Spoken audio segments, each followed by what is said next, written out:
Yeah, sure. So I think where we left off, Hmm. we came to the conclusion of our last conversation was more about the what of what is possible. How do we get to how do we get to a place where we're not in our ego wasn't really addressed. We kind of it's almost to me it felt like the first was a glossing over of Yes, like yes, yeah. here's the way here's the whole path that we Here's can the whole take. picture. Yeah, this is what lies in the end. This is what the whole thing is about.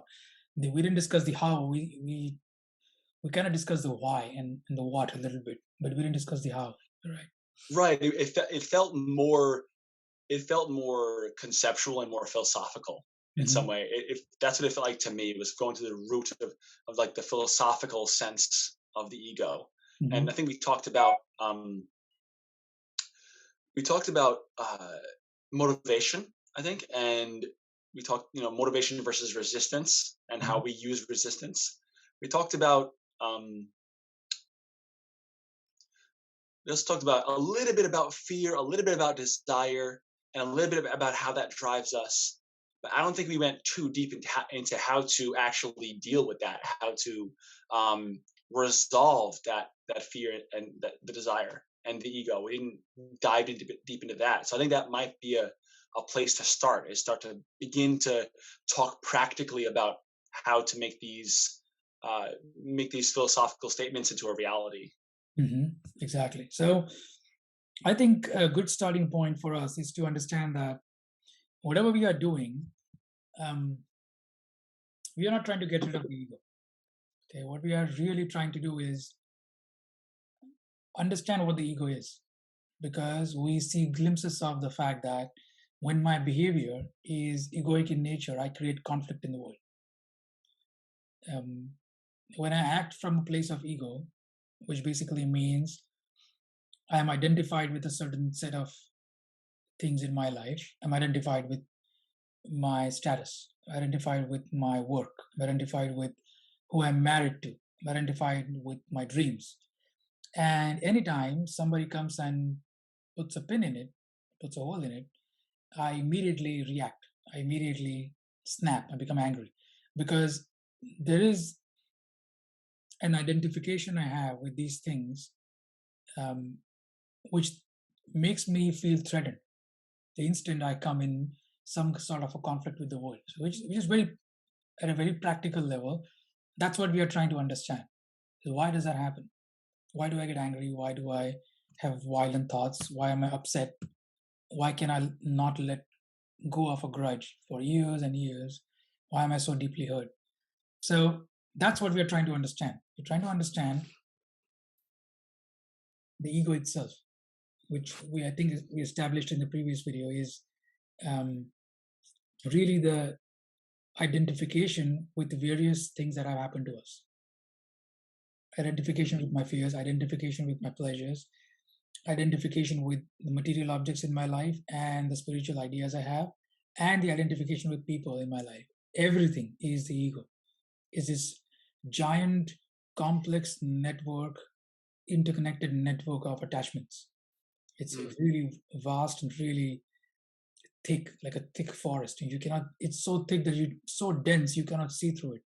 Light cannot penetrate through it. See? So our job is to not try and hack it, but our job is to try and understand it and how to Right. understand it. See? Yeah, and I think that's one of the things we're doing here is considering ego traps, right? Mhm. And I think that what you stated is one of the cl- clearest blocks on the path, right? Is when we understand that the ego, in your words, is the desire to interfere. Then we identify with that. Oh, I'm the desire to interfere, so I must kill the desire to interfere, right? Uh-huh. Which is again a movement of the ego, right?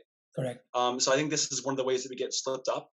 Mhm. Um, and second thing I wanted to say, mm, So on that I point, forgot right? that. At that point, so for those who are listening, the ego is the desire to interfere. That is the deepest definition of the ego. Okay, that is like the we went for a while. We spoke about it in part one, and that's when we arrived at that conclusion. So if somebody's watching part two without part one, they might think, what does that mean? Um, so yeah, so when there is pure awareness and then there is an interference where I want to change whatever is going on, that's the Mhm. point in which the ego is born. And the ego is born in a very strange way. It's it's kind of like in this room, there's nothing but light and space. Okay. And the instant I try to interfere with something, there's a massive elephant sitting in the center of the room. So the ego is born all at once. Everything comes into place at once. So either you have a state in which there is no ego, just pure experiencing. I'm going on a hike, I'm looking at a beautiful sunset, I'm by myself, not thinking much, just feeling the ground under my feet, climbing slowly, the rays of the sun falling on my face, looking at the clouds, bursting and shadows and the light and all that. And I'm experiencing all this. This is just my awareness. I'm just experiencing it. There is no ego. And then I say, oh, it's not as good as a sunset I saw last week with my friend. And the instant we say that, all of our history comes into being. Everything becomes activated. See? So that's what we meant when we said that the ego is born when the mind interferes in the plane experience. From there arises an interesting idea. Go on. You want to say something? Yeah, I think a question was raised earlier, at Mhm. least under the surface for me, which is which I think maybe we could start with is why do we interfere? What are we trying to do? You Yes. know, The I reason why, think yeah, go on. just from my understanding, we can expand on this. Right. I think there's just this we subconsciously feel the vulnerability, right? That we don't, that we are not sure about reality. And I think when we build these constructs of reality that we can, I can assume, based on past history, I can assume these things are true about the world and myself. And I think it's when we attach to those things, when the hole is poked in them, as you say, it's that it awakens us to our fallibility, our vulnerability, and that shaking of our core is deeply, deeply discomforting. It Mm, makes us, it shakes us because if we don't have a good grip on reality, then it exposes our vulnerability, and as an organism, we don't want to be vulnerable, right? mhm. So it exposes. I think that's one of the reasons why we want to attach on to things that we know, right? Yeah. To be Security. able to, Yeah, yeah. security, exactly. The ego is the whole structure of the ego is built upon this desire for security. And Mm, security is extremely essential. Without security, nothing can happen. If I am security in the sense physical security, psychological security in the moment, otherwise I'm in constant panic mode, and being in a state of panic is no life. There's no living there. So we do need security. Now the question becomes, how much security we need, and how can we control that security? And when the ego says, I must have all the security in the world, or I must mm, have this level of a certain arbitrary level of security in the world, such that things are going to work out for me. And so it looks for security in the future, which means I must change things now such that I become secure in the future. So, which means I must protect myself. I must mm. take steps to assert myself, do this, all of those things, such that my mind, my life is protected. So, my desire for security in the future is what drives my ego. Very interesting. And because I want security in the future, I open myself up to insecurity. Because the experience of security cannot happen in the future. The experience of security is only in the present, Mm. which means I can feel secure only. This is kind of a weird way of putting it, but I can feel secure, totally secure, only when I completely give up my desire for security. Okay, so you're saying that this our insecurity is born out of our desire for security in the first place? Most of it, yes. Yes. Our Okay. insecurity is born from our desire for security. Because, let's say, because simple, okay, very practical. We again became theoretical. Very practical example. If you ask a person who is in the grips of some kind of anxiety, fear of losing my job, let's say, and constantly worrying about it every day in and day out, we ask that person, what's happening to you right now? And they say, well, I mean, I'm sitting here, I'm talking to you. So what's happening right now? Nothing's really happening. But what does your mind say? Your mind says you're going to lose your job tomorrow. And so you must secure your job tomorrow. And by tomorrow, I mean 6 months down the line, 2 months down the line, doesn't matter. Everything is tomorrow. And so when you try to make yourself secure 2 weeks down the line because of what's coming, guess what you're going to feel? You're going to feel insecure. This is why I keep saying to people, when you are going to do something which scares you, public speaking, going for interviews, is that see if you can be totally unprepared for them, those events. Because it is a preparation that you do is what is making you afraid. If you did not prepare at all, and you can learn this through experience, if I don't prepare at all, I am just open to whatever the future is bringing to me, then I never feel insecure. I'm always just here. Okay, question. So I have reached those places myself in Mhm. some times. Not every instance, but sometimes I allow that beautiful unraveling and to be spontaneous and just I notice the conversation and I'm not in my head. I have a conversation with me in life, but I think some people they can't get there. They can't, they're too much in their head, and they can't get to that place where they say, if I don't prepare, it's going to be terrible. I'm not going to be able to be present.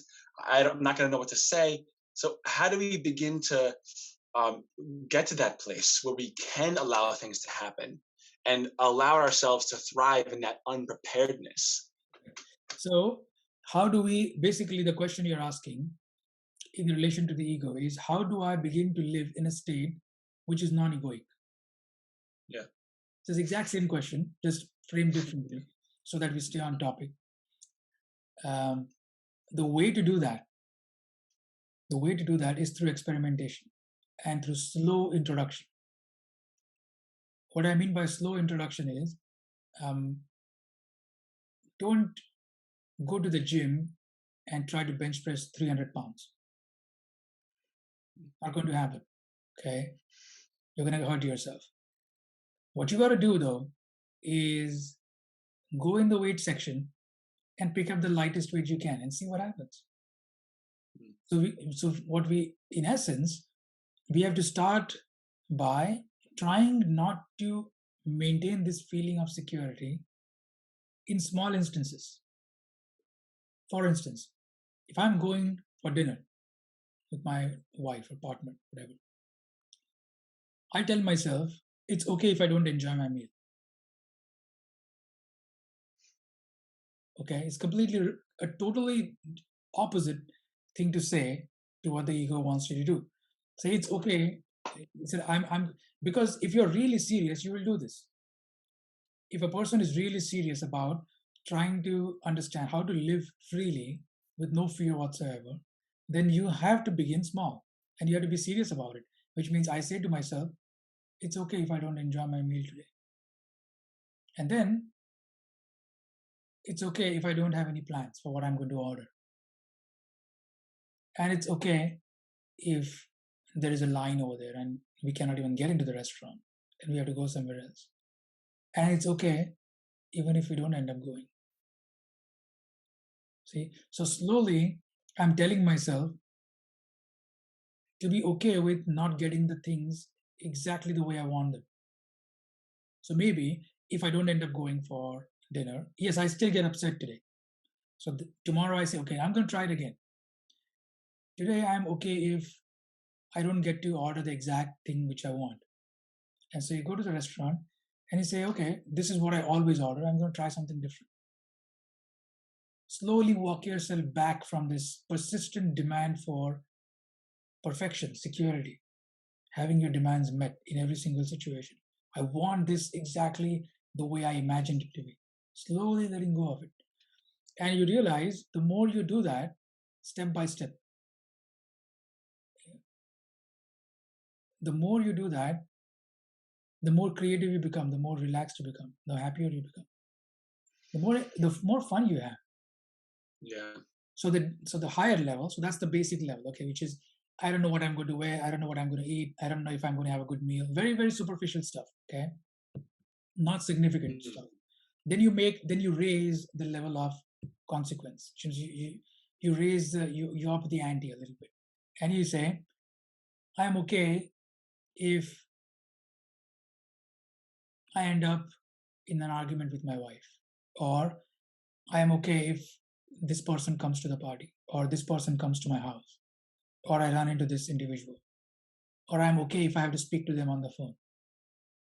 Slowly, whatever you're able to say and honestly do in terms of letting go of this stronghold of security you have, strongly holding on to things, whatever you can slowly, gently open your hand up, do that much. And you will realize that the mind begins to catch up on a pattern, because the mind is very clever at catching patterns. That's what we do. So it begins to find a new pattern. Oh, that's interesting. If I don't try hard, things work out. How weird is that? If I don't push too hard, things begin to flow. How weird is that? And when I don't try at all, everything falls into place. How weird is that? And when I don't want anything to go my way, every single thing goes my way. Mhm. When I don't seek any security, I find complete security. When I don't fear any fear, I end up with no fear. It's a wild way to live, Mm. see? But to get there, we have to start small. Make things digestible to wherever we are in our journey, Right. right? Yeah. This kind of reminds me of certain kinds of exposure therapy. Mhm. I'm okay. I'm going. I. It's like the fundamental belief that I can handle this. I'm fine now. Right.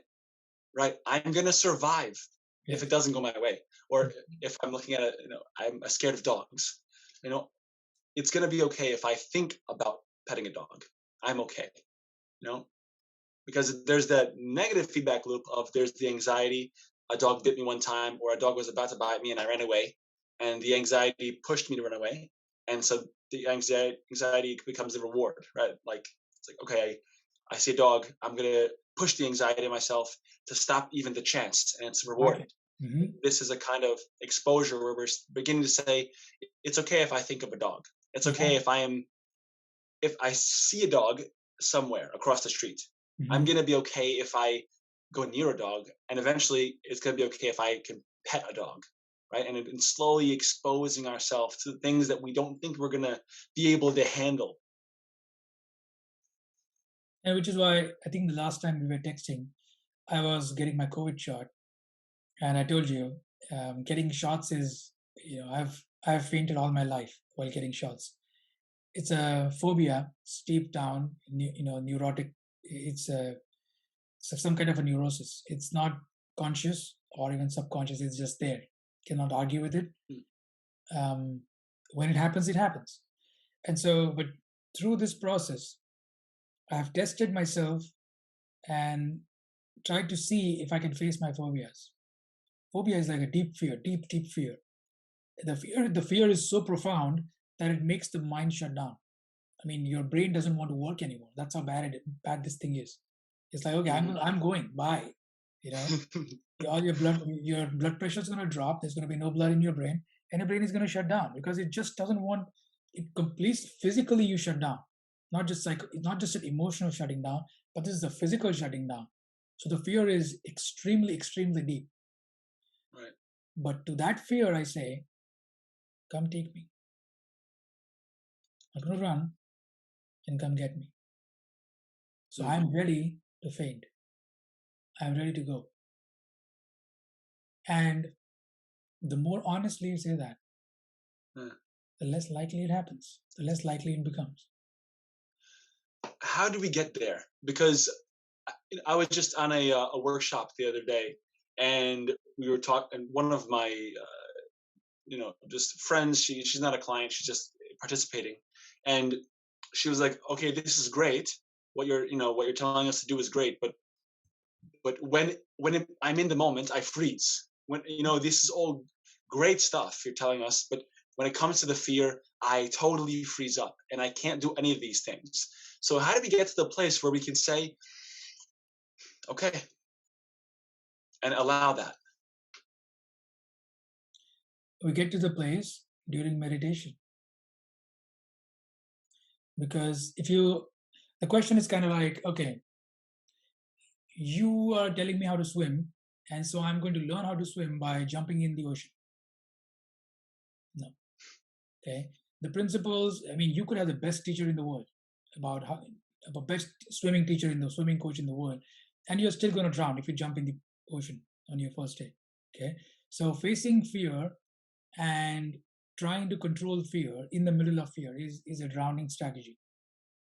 Okay. This is why meditation is important, which means I invoke my fear. When I am in the safety of my house, when I am in the safety of with the safety of my family, when I'm protected, that's when I sit quietly and say, okay, let me think about this thing I'm afraid of. Just bring it up slowly and see if you can slowly dissolve your resistance to it. What do I not want to happen so seriously? Can I slowly walk towards that thing? I don't want to lose my job. Okay, I acknowledge that fear. That's a real fear I have. Can I imagine myself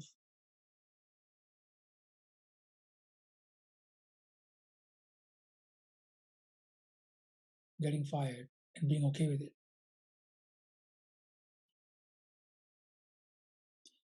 We are not saying don't fight back in your life. We're not saying that at all. What we are saying is you cannot get your power back from fear unless you face it. Otherwise, fear always holds, there's always a sword hanging over your head.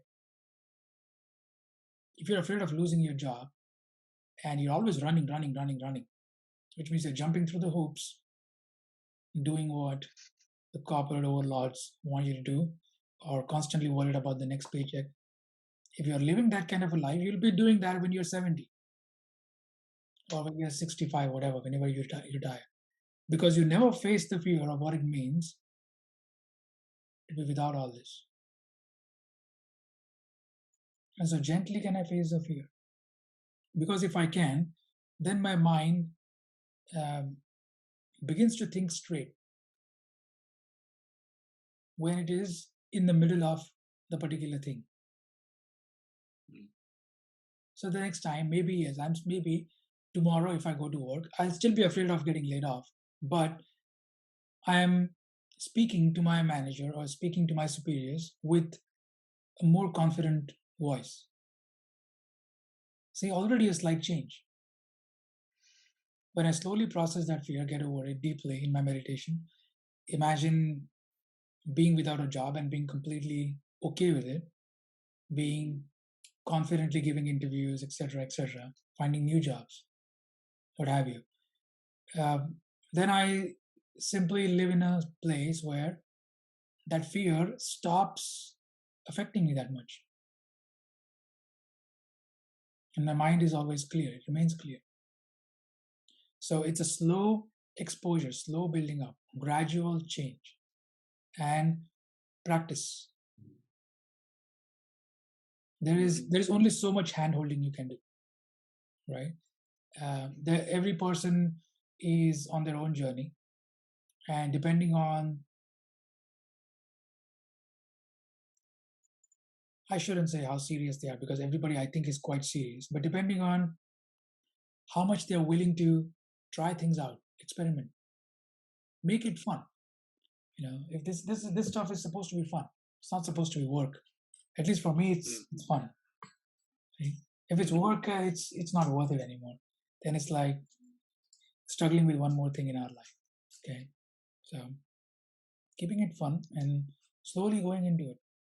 Slowly, this is also another word for. So you see, it's all connected. Letting go, acceptance, mm. facing your fears. I just have just my own curiosity. How do you personally make this journey fun? That's very simple. Um, because when I practice insight meditation and I have insights, those insights are fun to me. Mm, I mean, whatever I write on the Instagram page, when it comes to me, I find it quite interesting. yeah, It's like, oh, that's yeah, clever, that's interesting, that's a good way of putting it. That's mm, impactful. So I'm feeling it first, and then I'm eh, pouring that feeling into the words. So yeah. you have to enjoy your own insights. You have to Mm, enjoy your own meditation. Have a better understanding of yourself. And it becomes fun, it becomes enjoyable because you start reclaiming your power back from the world. mm, And when you start becoming more powerful, which is, oh, this person, I just don't feel afraid of them anymore. And I've spent my entire life under their thumb or whatever. I don't have this, I don't have this anger anymore. I don't have this guilt anymore. Or I don't feel resentful anymore. And so you start feeling just spontaneously, you have these emotions where you just feel like you are changed in some ways.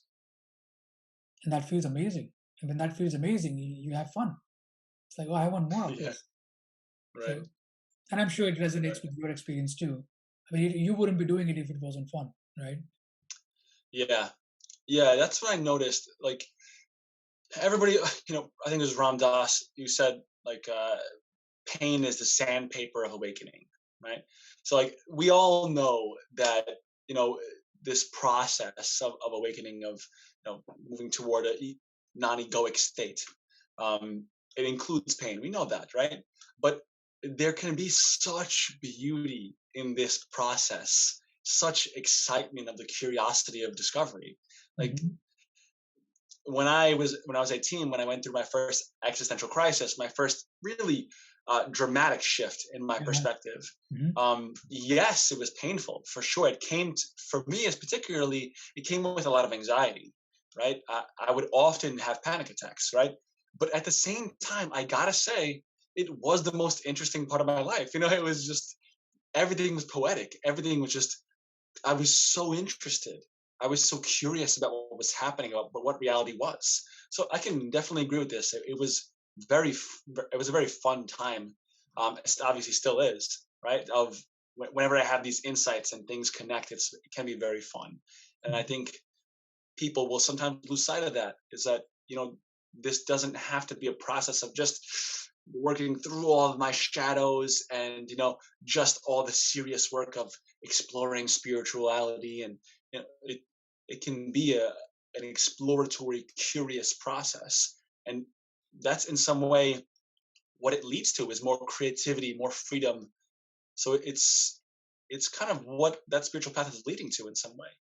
Is that place of liberation, of being able to be free and creative and playful. Yeah, yeah, absolutely.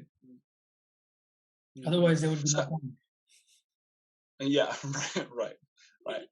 So how do you feel about this last? I think we went on a long streak of adding some of the practicality of little by little implementing um, understandings of, oh, I can be secure here. Oh, I can find security. I can bring back security from outcome dependence Hmm. to now just my being, right? Security in my being, that I'm going to be okay. right? So I think we mapped out some way of getting security to bring it back into you, right? So where do you think is the next route, or how do we transition this? One of the interesting, it came to me as you were talking, one of the major roadblocks to all this um, is this feeling that, but what about them? Or what will happen if I don't get this? Or what will happen if this doesn't work out? You know, just different forms of fear, but it's something more than that too, which is when it comes to the nitty gritty of the thing, when it comes to the details of a certain thing, we often find ourselves focusing on the exact wrong thing. For instance, um,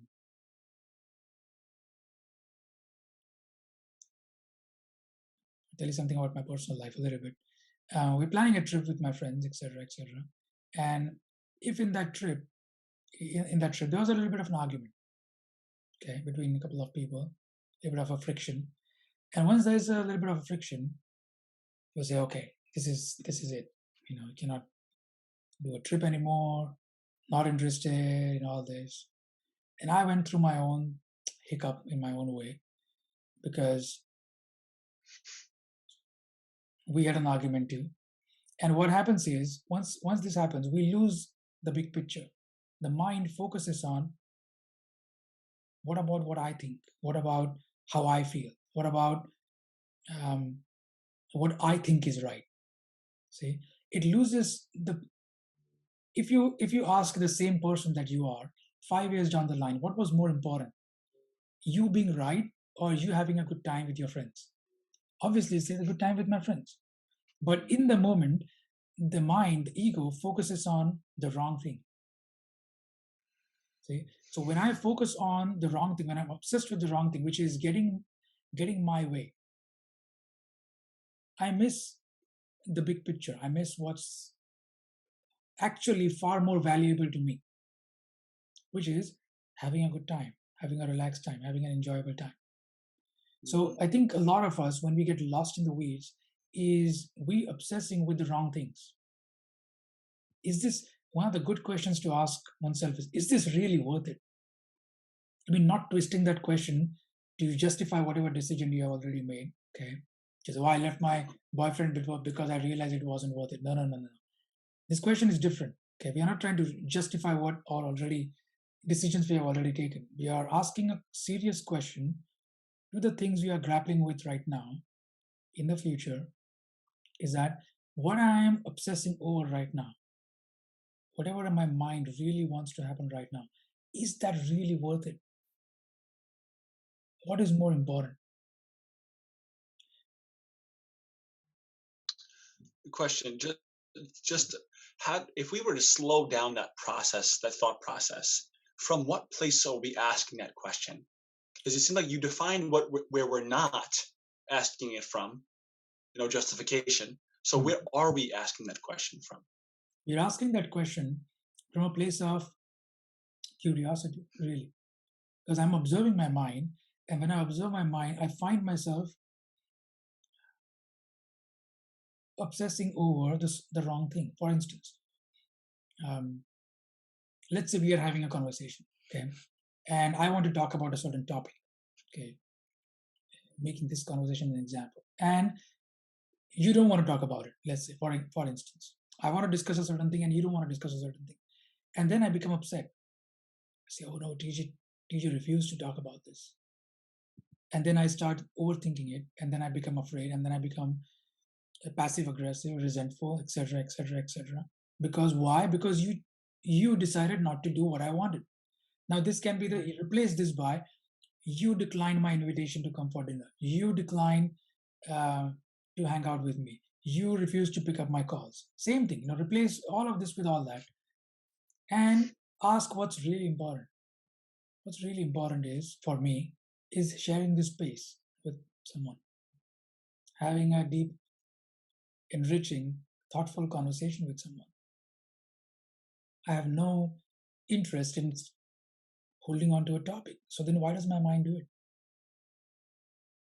I'm just giving an example, by the way. I'm not, we are talking about everything I want to talk.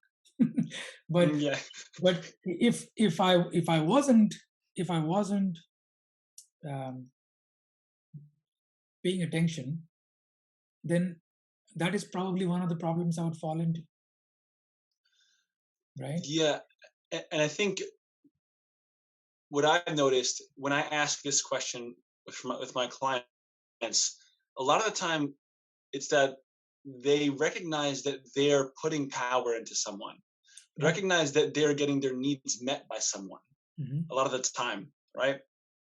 And I think when we come to that conclusion, it's like, oh, okay, now I see why this is so important for me. Right? A lot of time it's that, like for inviting for dinner, right? To be accepted, right? You're extending yourself out and to be rejected in some way, right? Having your needs met by them, and that just that very recognition is sometimes powerful enough to say, oh, maybe this is not the right thing to do. To place my, the outcome dependence again, right? And so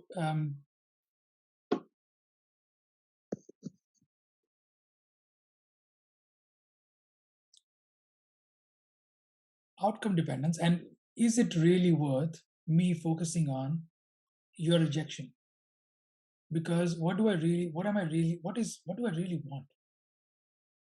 Do I just want to think about these things and suffer? Or do I want to find happiness within me, peace within me? Okay? Because sometimes these things are turned down, like dinner invitation or what have you. People are not receptive to what we want for many reasons affecting their own lives. But we read into them. This Mm-hmm. must mean that I don't mean anything to you. This must mean that you don't love me. If you don't give me a compliment, this must mean you don't value my opinions. See? So I'm obsessed with, I'm focused on a particular behavior they need to repeat or they need to demonstrate. If they don't repeat that behavior, then I don't get whatever I'm associating with it. Is it worth really becoming so burdened by all this? Okay, kind of a question that like maybe precedes that, right? Mm.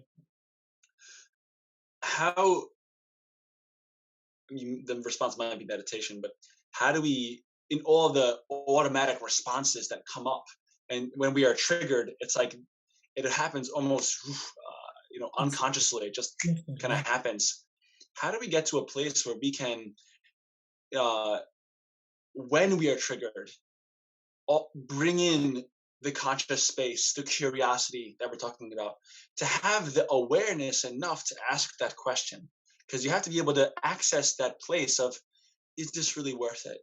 But when it's happening, we're triggered. We have the fear. It's there. It's right in front of our face, and the fear shrinks our sight. We become myopic, right? Mhm. So how do we have the ability to become aware, to see, oh, this is happening, this is what I'm being triggered, and let me go and reach for that curiosity and bring this out of me, right? To ask the question.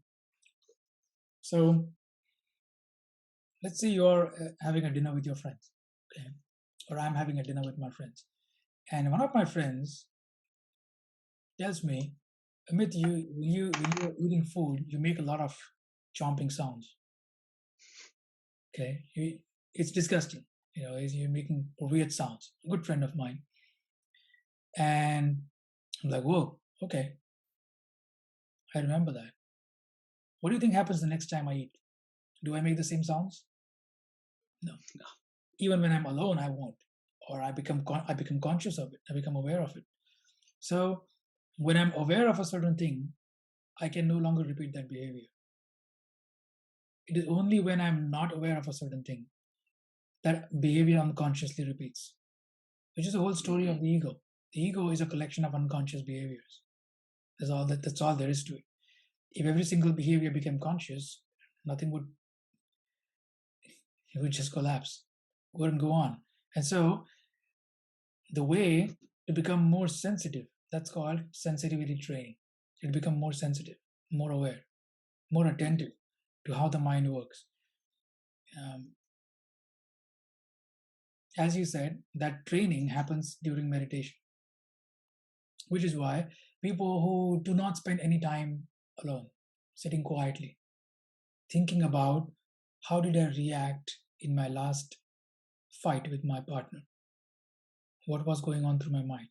People don't reflect. People will say, no, it's his fault or it's her fault or it's conclusion. Because if there's a conclusion, I never look underneath.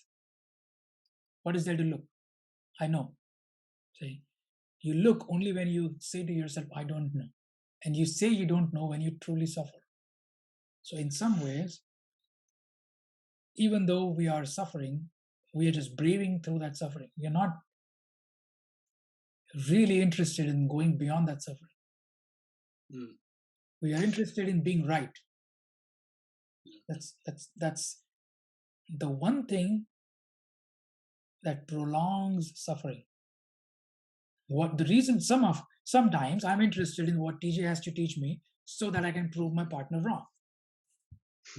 Because my way of living is the wise way of living, and you are an idiot who doesn't practice self-awareness, who doesn't read any books.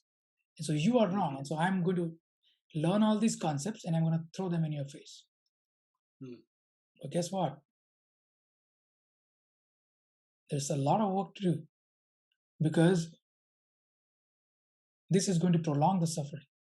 To not prolong suffering is to become sensitive to suffering, not resist it, but become sensitive, to understand that I am undergoing suffering right now. There is no peace here in my experience. And so I watch myself. Why does this keep happening? I ask myself serious questions. I introspect. Even if you don't practice a certain specific technique like insight meditation, normal introspection, regular, ordinary introspection, it goes a long way. A long, long way. If I just ask, okay, what am I really thinking? And then once the mind becomes aware of that pattern, how the anger rises, how the insecurity creates anger, how the fear generates anger, when the mind becomes sensitive to that, the next time it happens, I catch it. I may not be able to stop it, but at least I catch it. And so all the tools that we have at our disposal, journaling, meditation, talking about it openly to your friend, if you have a friend, becoming vulnerable and saying, okay, this is what keeps happening to me. Studying yourself like a case. I just want to jump in. Something Yeah. that's screaming out at me Yeah. is something you said in passing that I think was really great, which is just the sensitivity to the suffering is enough, right? Because we want to skip that part. We want to get to what's the tool, what's the technique to end the suffering, right? But it's through the sensitivity to it that you're able to, what do I even say? Learn that you can be okay in it. It's like through experiencing the fear fully, you become fearless. Exactly. Right? You don't feel, like you said before, you're not fearing the fear. Exactly. You're feeling the fear. Yes. And it's the resistance to that prolongs the suffering. Which is why it's very hard for anyone to pry specifics out of me. That's the reason. Because I don't fall into the urge of telling you exactly what to do. I resist that a little bit. In fact, in the beginning stages of the page, I would specifically say, do not ask me for specific examples, because it's by design, I'm not giving you examples. It's for you to observe and understand these examples in your own life. There's pros and cons to that approach, okay? Because some people will just not listen to you anymore once you say, I'm not going to give you specifics. Yeah, go on. You're saying? Yeah, I think one of the pros to this way is it weeds out people who are not willing to do the work. It weeds out the people who just want some magical answer, right? But when you are here and you say, I'm going to come here and you have to come there, right? Exactly. You know, Exactly. then it's, I'm not willing to jump. I want someone to come this far, you know? But when you're here and leave that space, the people who are willing to come that It way, will. both of you know that it is so much more powerful for that person to come this way, right? Exactly. Exactly. 100%. Absolutely. That's where you create your own power. And so if I spoon feed you, I'm depriving you of those opportunities of figuring it out for yourself. Because then it's going to be like, oh, I read this in the book, this person told me. And then when a new problem arises, which is more twisted than the last one, then you find yourself struggling again. Okay, who do I hit up now? Which book should I open? So the entire goal of all this and what I'm trying to do is for you to walk away and never look back. I say, okay, I don't want to go back to this person. Yeah, this points to one of the problems that I think you may share with me. Hmm. The problem with the self-development industry, right? That like there are things that we can do to become better, right? To develop ourselves, to improve ourselves, right? And how this is like fed to us, you know, Hmm. as a way to improve upon ourselves. And I Hmm. see this as one of the things that I think we both have a problem with, right? Because it's like a lot of them are coming, here are all the techniques, here are all the tools, here's everything you need to do. And it's not leaving the room for them to create that power, right? Like giving them everything they need. Exactly. Becoming too descriptive, labeling everything, having a name for every phenomenon, having a label, a description for everything. It's helpful. It sometimes highlights areas which you are in the dark about. It's helpful, but it is also yeah. Go on. No, go ahead, finish what you Yeah. want to say. But it is also and forgot the right word. Is it innovating? No, it's not innovating. But something that weakens you. It's something that makes you reliant upon another person. Right. Yeah, I think there's the information is not a substitute. Correct. It's Yes. it That's can't, a good and one. it gives that illusion, Hmm. right? That, oh, what's the next book? If I just consume a little more information, I'll Hmm. know the right thing to do, and then I won't make the mistake, and then I'll avoid it, right? But it can never be a substitute for the real lived experience. I think that's where we get caught up in the whole. Let me just learn a little bit more. Knowledge Because is power. Let me just learn a little bit more, yes, because the right? ego is quite the ego is quite it's a very interesting phenomenon because um its main purpose is to find things to identify with, and so it doesn't care whether it's material objects or spiritual objects. I mean, it can get identified with a car as much as it can get identified with an author. It's Right. the same bloody thing. you know you worship a brand or you worship a, a spiritual teacher or whatever. So it's the ego loves getting into this and becoming obsessed with information. Oh, I know so many concepts, so I must be enlightened, or I must be free by now. Look, I've read so many books over the past 20 years. Not so, because as you said precisely, information is not enough. um, it is helpful to bring understanding, Mm. but just filling yourself up with information is not going to do the ego much good. It's only going to make it stronger, because you have people who are filled with knowledge. I mean, they are extremely well read.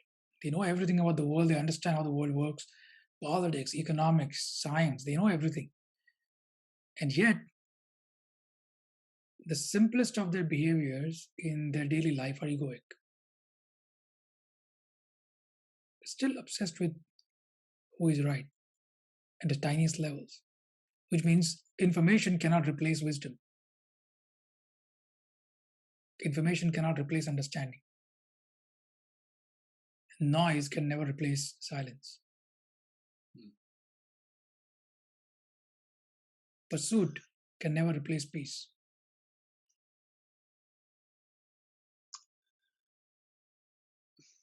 I think one of the things that you may have said in our last conversation, something about that there is a, I don't know the word you used, but I think it's useful here.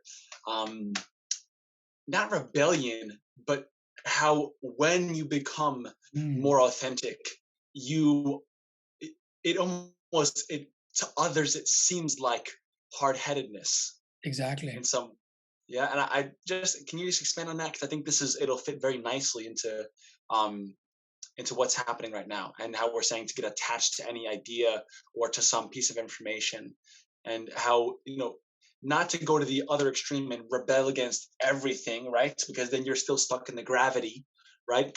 But your own way, right? How do we go down that path? What you're hinting at, and maybe we'll get into it at some point. What you're hinting at is ego integration. Actually, that's what you're hinting at, because when there is ego division, fragmentation, different parts of you fighting against different parts of you, then one part of you is interested in being right. Then Amit is interested in being right over TJ or somebody else or over somebody else. And that's the ego which is operating all the time. There can be hard-headedness there, an egoic hard-headedness, or an egoic attachment to your own ideas, because my principles are correct, everything else is wrong, etc., etc., etc. But we are not talking about that. Okay, we are not talking about that. We are not interested in that. What we are talking about, what you're referring to, is a state of clarity and an understanding of what is right, not who is right. Not never being interested in who is right, but being interested deeply in what is right, and having a sustained attention to what is right. Both morally correct and also practically correct, etc., etc., etc. Yeah, just from an intuition, this feels like a good place to check off and cut off part 2, because I think part 3, if we're to go into it, about wisdom, about integration of the ego, what that looks like, feels like, how it works practically, that might be a great place, because that seems like a door is opening for us. And I think to go deep into that would be a whole nother section. So unless we have something else to say to close this off, it seemed like that's a good place to stop. I will just kind of, tape up the thing which kind of raised its head, which is the rebellion aspect of it.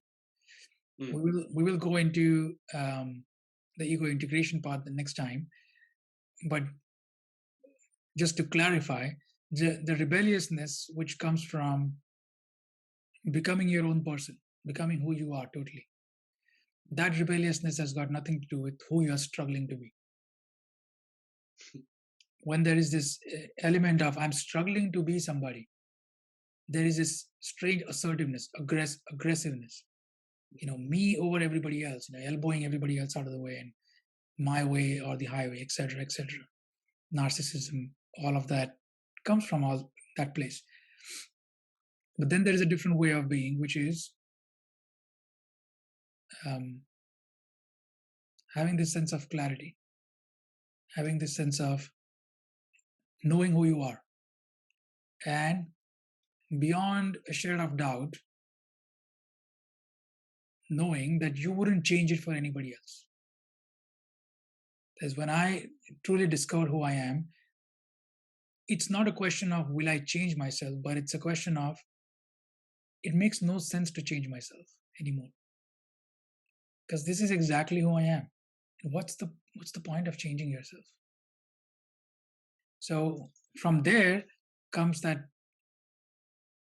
a certain rebelliousness, a certain integrity, which a certain fearlessness, all goes together, which is part of ego integration, which we'll discuss next time.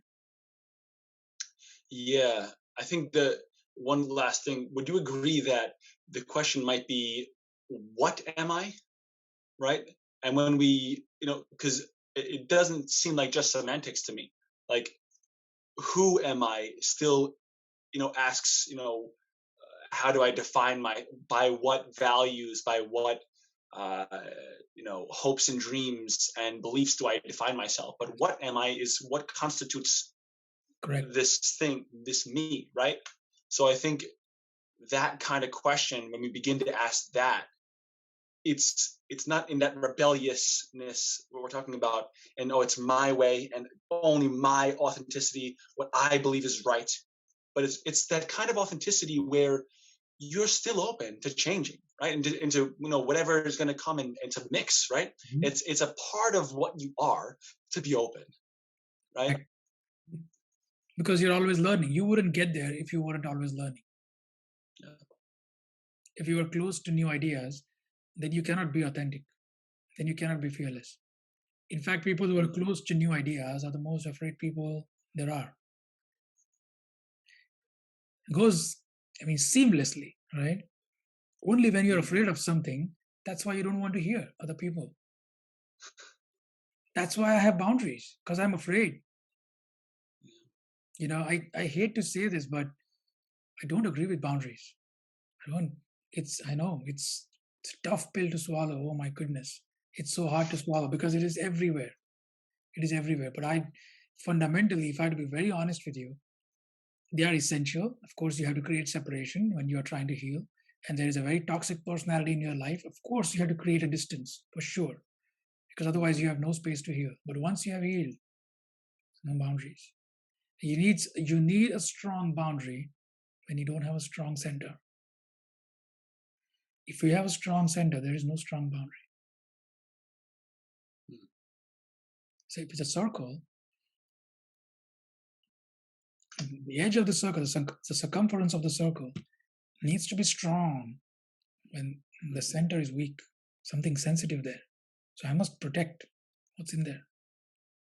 But when what's in there is glowing, it's burning, Mm.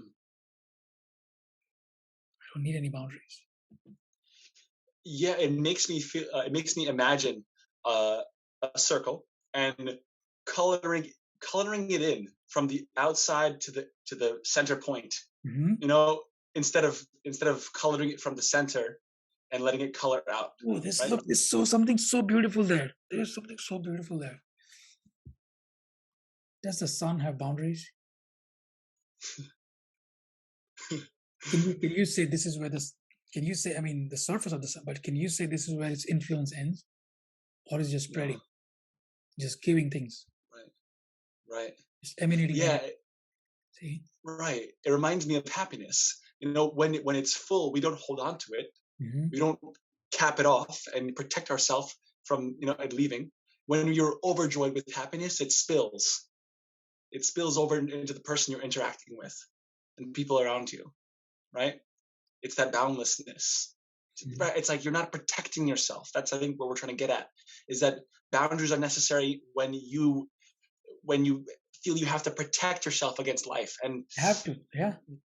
right, and that we're not saying to just go jump off of a building, but we're saying, of course, you need to protect yourself during danger, but to protect yourself against what is happening in life, Correct. it's no real life. Correct. You're contained. It becomes a wall. No matter what, boundaries are not walls and this and that. Oh boy, but they are, aren't they? They are. They just are. It's a hard truth that we have to have them. Of course, they are necessary. I'm not saying they are not necessary. Again, they are necessary, but it is not too much.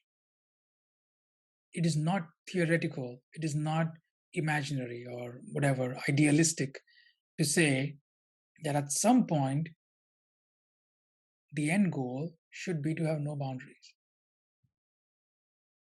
It is not idealistic to say that, because the culture right now is, I need to protect myself, I need to have boundaries, and that's the end of it. Which means then I am creating a list of dialogues to say when people encroach upon my boundaries. And boy, oh boy, I mean, I'm pushing people away. It's ugly. I mean, you think you are safe for sure, but I mean, how what's going to happen to your relationships?